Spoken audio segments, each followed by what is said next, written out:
নমস্কার, প্রথমেই দেখে নেব আজকের সংবাদ শিরোনাম। এসআইআর নিয়ে কতটা এগোলো দল, আজ ফের বৈঠকে বসছেন শুভেন্দু। পুজো মিটলেই সিদ্ধান্ত, বিজেপির নয়া রাজ্য কমিটি গঠন নিয়ে শুভেন্দুর মতামত শুনলেন কেন্দ্রীয় স্বরাষ্ট্রমন্ত্রী অমিত শাহ। এসএসকেমে উডবান 2 অনন্যর উদ্বোধন করলেন মুখ্যমন্ত্রী। বেড ভাড়া জানেন? বাংলার কেন্দ্রীয় সরকারি কর্মীদের খুশির খবর, দুর্গাপুজোর আগেই মিলবে বেতন পেনশন। আশকরা সুপার স্পেশালিটি হাসপাতালে মূল অভিযুক্তের বিরুদ্ধে একাধিক স্বাস্থ্যকর্মীকে ধর্ষণের অভিযোগ। হারাতে না পারলেই আমার নাম শুভেন্দু অধিকারী নয়, রহিমের মন্তব্যকে কেন্দ্র করে মালতীপুরে রাজনৈতিক তরজা চরমে। পুরনো গয়না ভেঙে নতুন গয়না তৈরির নামে প্রতারণা, 10 কোটি টাকা হাতিয়ে পলাতক স্বর্ণ ব্যবসায়ী। সেনা নিয়ে মুখ্যমন্ত্রীকে ক্ষমতা থেকে টেনে হিঁচড়ে নামিয়ে দেবে, ষড়যন্ত্রের অভিযোগ তুলে বিস্ফোরক দাবি তৃণমূল বিধায়কের। অভিষেক আইপ্যাককে না জানিয়ে তৃণমূলে যোগদান নয়, নির্দেশিকা জঙ্গিপুরে। কাজ দেওয়ার নাম করে মুম্বাই নিয়ে গিয়ে ধর্ষণের অভিযোগ, গ্রেপ্তার যুবক। বিস্তারিত খবরে যাওয়ার আগে ভিডিওটিতে একটি লাইক দিন এবং পরবর্তী আপডেট সবার আগে পেতে চ্যানেলটি সাবস্ক্রাইব করে রাখুন। এখন বিস্তারিত খবর। এসআইআর নিয়ে দল কতটা প্রস্তুত, কতদূর এগোলো প্রস্তুতি বুঝতেই মঙ্গলবার সকালে সল্টলেক দফতরে বৈঠকে রাজ্য বিধানসভা বিরোধী দলনেতা শুভেন্দু অধিকারী অলিখিতভাবে এসআইআর ভোটার তালিকা নিয়ে দলীয় নেতাকর্মীদের পাঠ দেওয়ার দায়িত্বে রয়েছেন তিনি। ইতিমধ্যে বেশ কয়েকটি জেলায় বিএলএ দের নিয়ে বৈঠক করেছেন শুভেন্দু অধিকারী। সেই সব কাজ কতদূর এগোলো তা নিয়ে আজ বৈঠক। প্রাথমিকভাবে জানা যাচ্ছে অক্টোবরে শুরু হতে চলেছে এই প্রক্রিয়া। সূত্রের খবর, বিজেপির তরফে এখনো পর্যন্ত 45,000 বিএলও অর্থাৎ বুথ লেভেল এজেন্ট তৈরি করা হয়েছে। তাদেরকে কি করতে হবে তা নিয়ে নির্দেশ দেওয়া হয়েছে। এমনকি দলের অ্যাপে প্রতিদিন কি কাজ হলো তা নিয়ে তথ্য পাঠানোর নির্দেশ দেওয়া হয়েছে বিএলওদের। সূত্রের খবর, আরো বেশি সংখ্যক বিএলও বাড়াতে চায় বিজেপি। সূত্রের খবর, বিজেপি 70,000-এর মতো বুথ লেভেল এজেন্ট তৈরি করতে চাইছে। এই গোটা বিষয়টি জেলা, রাজ্য ও কেন্দ্রীয় নেতারা দেখবেন বলে জানানো হয়েছে। সেই অনুযায়ী দলের তরফে দেওয়া হবে প্রয়োজনীয় নির্দেশ। বিহারি পরিবার সারা দেশে এসআইআর চালু করার পথে জাতীয় নির্বাচন কমিশন। ইতিমধ্যে কমিশনের তরফ থেকে স্পষ্ট নির্দেশ দেওয়া হয়েছে। আগামী 30 সেপ্টেম্বরের মধ্যে প্রস্তুতি শেষ করতে হবে সব রাজ্যকে। অক্টোবরে এই ব্যাপারে বিজ্ঞপ্তি জারি করা হতে পারে। তারপরেই শুরু হতে পারে ভোটার তালিকা সংশোধনের কাজ। তবে নির্দিষ্ট করে কোনো দিনক্ষণ এখনো জানায়নি কমিশন। জুলাই মাসের 3 তারিখে পশ্চিমবঙ্গ বিজেপির সভাপতির দায়িত্ব নিয়েছেন শ্রমিক ভট্টাচার্য। প্রায় 2.5 মাস হয়ে গেলেও বিজেপির নতুন রাজ্য কমিটি গঠন হয়নি। অথচ আগামী বছর পশ্চিমবঙ্গ বিধানসভার ভোট। সেই প্রেক্ষাপটে এবার দিল্লিতে ডেকে বিরোধী দলনেতা শুভেন্দু অধিকারীর সঙ্গে একান্তে কথা বললেন কেন্দ্রীয় স্বরাষ্ট্রমন্ত্রী অমিত শাহ। দিল্লির দীনদয়াল উপাধ্যায় মার্গ সূত্রে খবর, বিজেপি নেতা সুনীল বানসাল রাজ্যের সংগঠনের দায়িত্বে থাকলেও বাংলায় কড়া নজর রেখে চলেছেন শাহ। শ্রমিক সভাপতির দায়িত্ব নেওয়ার পর তার সঙ্গে বেশ কয়েকবার কথা বলেছেন কেন্দ্রীয় স্বরাষ্ট্রমন্ত্রী। সেক্ষেত্রে নতুন রাজ্য কমিটি গঠন নিয়ে শ্রমিকের সঙ্গে কথা বলেছিলেন তিনি। তবে নতুন করে রাজ্য কমিটি গঠনের আগে শাহ কথা বলতে চেয়েছিলেন বিরোধী দলনেতার সঙ্গে। তাই সোমবার তাকে দিল্লিতে তলব করা হয় বলেই বিজেপি সূত্রে খবর। সোমবার সকালে বিমানে দিল্লি যান নন্দীগ্রামের বিধায়ক। দিল্লিতে শাহের সঙ্গে আলোচনার ছবি সমাজ মাধ্যমে পোস্ট করেন শুভেন্দু। তবে বৈঠক প্রসঙ্গে কেউই প্রকাশ্যে মুখ খোলেননি। তিনি রাজ্য বিজেপির একাংশ মনে করছেন, শ্রমিকের পর শুভেন্দুর সঙ্গে কথা বলেই পশ্চিমবঙ্গ বিজেপির রাজ্য কমিটি গঠন নিয়ে সিদ্ধান্ত নিতে চান শাহ। তাই নিজের ব্যস্ত সূচির মধ্যে কলকাতা থেকে শুভেন্দুকে ডেকে পাঠিয়ে দিল্লিতে সংগঠন নিয়ে বৈঠক করেছেন তিনি। এসএসকেমে নবনির্মিত উডবান 2 অনন্য ভবনের উদ্বোধন করলেন মুখ্যমন্ত্রী মমতা বন্দ্যোপাধ্যায়। একাধিক কেবিন ও সুইট নিয়ে তৈরি অত্যাধুনিক ভবনের নাম রাখা হয়েছে অনন্য। নামকরণ করেছেন স্বয়ং মুখ্যমন্ত্রী। এসএসকেএম হাসপাতালে উডবান ওয়ার্ডের পরিষেবা বারবার সমাদৃত হয়েছে বিভিন্ন মহলে। এবারে তারই সঙ্গে নতুন সংযোজনে উডবান 2 ইউনিট। এসএসকেএম এর বহির্বিভাগ বা জরুরি বিভাগে আসা কোনো রোগী উডবান 2-তে ভর্তি হতে পারবেন। সেখানেও স্বাস্থ্যসাথী কার্ডের সুবিধা পাওয়া যাবে বলে জানান মুখ্যমন্ত্রী মমতা বন্দ্যোপাধ্যায়। পাশাপাশি বেডের মূল্য হিসেবে নির্ধারিত অর্থ তিনি 2,000 টাকা কমিয়ে দিয়েছেন, এ কথাও জানান তিনি।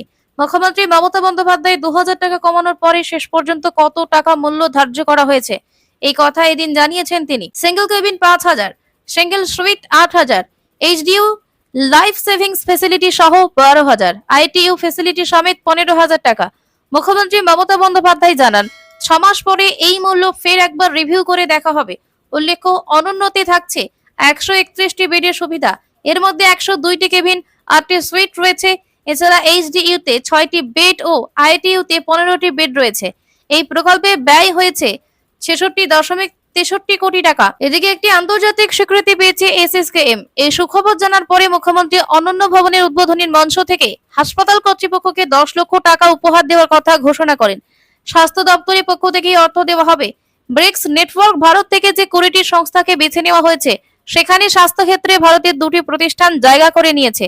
এর মধ্যে একটি JIPMR পুদুচেরি, অন্যটি এসএসকেএম।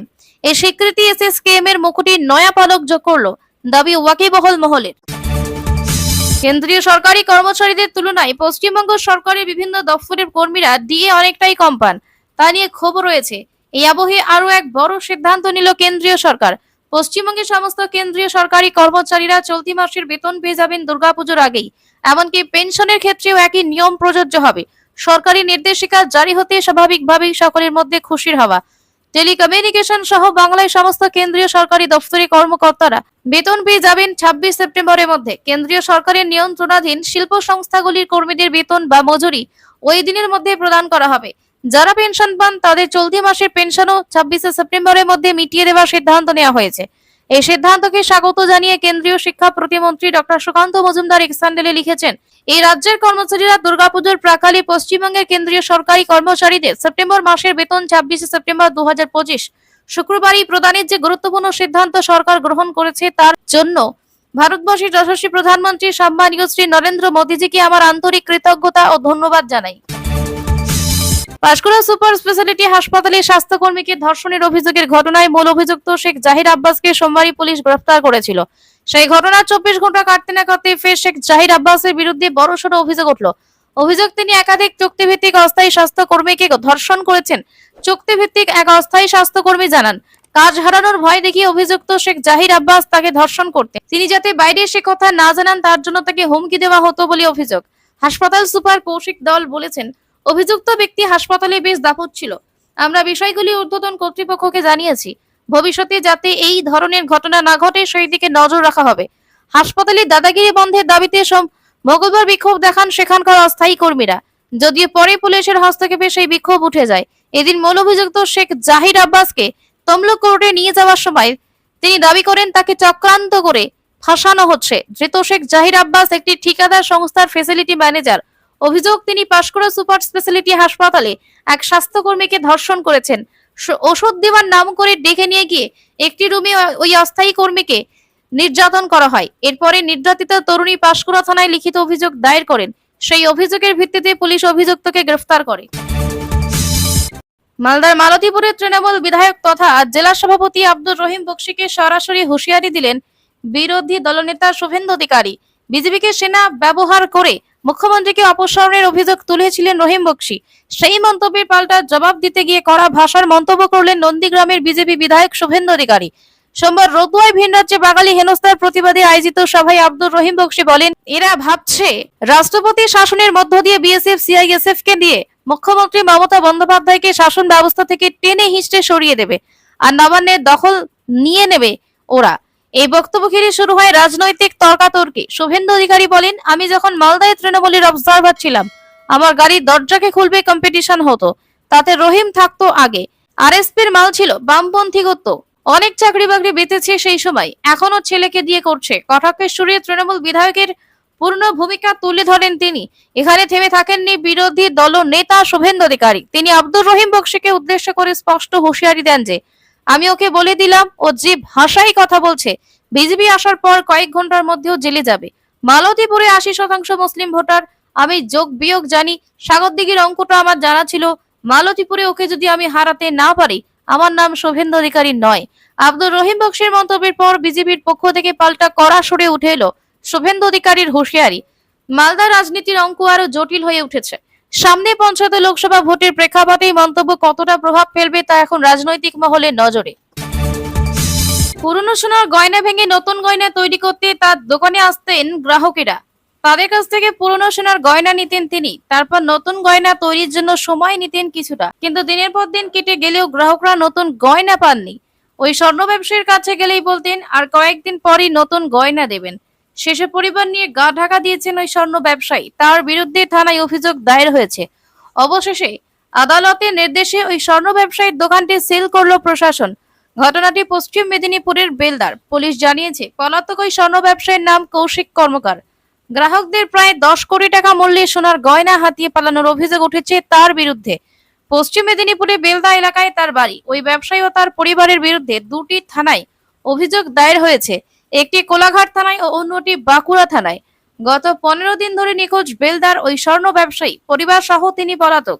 গ্রাহকদের অভিযোগ, নতুন গয়না বানাতে নিজেদের পুরনো সোনা জমা দিতে চান তারা। এরপর গয়না চাইতে গেলেই নানা অজুহাত দিতেন। এরপর বেশ কিছুদিন দোকানে আসতে দেখা যায়নি কৌশিককে। দোকান বন্ধ ছিল, বাড়িতে গিয়ে দেখা পাওয়া যায়নি স্বর্ণ ব্যবসায়ীকে। আদালতের নির্দেশে মঙ্গলবার ওই স্বর্ণ ব্যবসায়ীর দোকান এদিন সিল করে প্রশাসন।